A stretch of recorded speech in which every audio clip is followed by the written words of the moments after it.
আসসালামু আলাইকুম। আমার প্রাণপ্রিয় নুরজানি ব্লগ থেকে আপনাদেরকে সদর আমন্ত্রিত। আমার যারা ফ্যান ফলোয়ার আছে তাদেরকে নিয়ে আমি আসলে আমার পরিবারটা নিয়ে সুন্দরভাবে এগিয়ে যাচ্ছি, সবে আপনাদের ভালোবাসা। তা আজকে আসলে আমি মূলত ভিডিওটা করার কারণটা হলো, আজকে আমি যারা বন্যা দুর্গত যারা আছে তাদের পাশে দাঁড়ানোর জন্য সকলকে আমি আমার অন্তরস্থল থেকে ধন্যবাদ জানাই, যারা দাঁড়াইছেন এবং যারা এখনো দাঁড়ান নেই। যারা বিত্তবান ব্যক্তিরা আছেন তারা অবশ্যই এই অসহায় মানুষদের পাশে দাঁড়াবেন, কারণ এটা হলো আমাদের নৈতিক দায়িত্ব। এটা হলো বন্যা দুর্গত মানুষদের পাশে দাঁড়াবেন, এতে করে আমাদের যারা আছেন তারা এটাতে অনেক ভালো হবে। আর বিশেষ করে যারা আছে চট্টগ্রাম বিভাগে যেই দুর্যোগটা চলতেছে, আপনার ফেনী, নোয়াখালী, কুমিল্লা, চৌদ্দগ্রাম, তারপরে সোনাগাজী, ফুলগাজী, মানে কিছু কিছু জায়গায় যে বিশাল ভয়াবহ অবস্থা হয়েছে, মানে বুঝে ওঠার আগে আসলে সব তছনছ হয়ে গেছে। তা আপনারা অবশ্যই যে যে জায়গার থেকে অবশ্যই আমার ভিডিওটা দেখবেন। প্লিজ আমার ভিডিওটা যেন অন্যরা দেখার সুযোগ করে দিবেন, কারণ বর্তমান যে পরিস্থিতি, এই পরিস্থিতিতে বন্যা দুর্গতদের পাশে দাঁড়ানো ছাড়া আর কোনো উপায় নাই।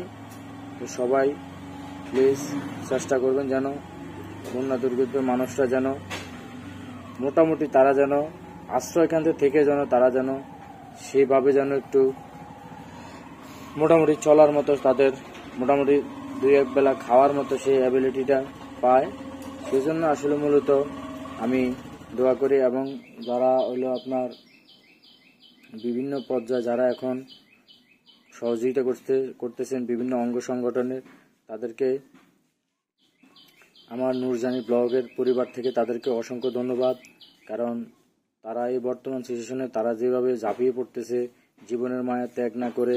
আমি একটা নিউজ দেখছি যে প্রায় চট্টগ্রাম থেকে একটা দল আসছিল, ওই দলের অনেকে নাকি প্রায় 18 জন না কয়জনের মধ্যে নাকি কয়জন নাকি তারা মানে ওই স্রোতে যে ইয়াতে ছিল, স্পিড বোটে ছিল বা ট্রলারে ছিল, ট্রলার কি উল্টে গেছে না গেছে, যাই হোক যেভাবে হোক যদি সত্য হয় তাহলে আল্লাহ যেন যারা এখনো যাদের খোঁজ নাই বা ইয়ে নাই তারা যেন বেঁচে থাকে, বা আর তারা যেন তাদের মায়ের কোলে যেন ফিরে যেতে পারে। আর যারা বন্য দুর্গত যারা মানে জানি না কে কি অবস্থা আছে, সকলের জায়গা থেকে তাদের প্রতি একটু আস্থা রাখবেন আর তাদের খোঁজ খবর নেবেন। যে যেখানে পাবেন তাদেরকে সহযোগিতা করবেন। আর আপনার স্বেচ্ছাসেবী যেখানে যেখানে আছে বিভিন্ন অঙ্গ সংগঠনের লোক, তারা অবশ্যই তাদের পাশে দাঁড়াবেন। আর আমি বিত্তবান লোকদেরকে বলি, আপনারা প্লিজ তাদের পাশে দাঁড়ান। যারা বিদেশ প্রবাসী আছে তারাও তাদের পাশে দাঁড়ান।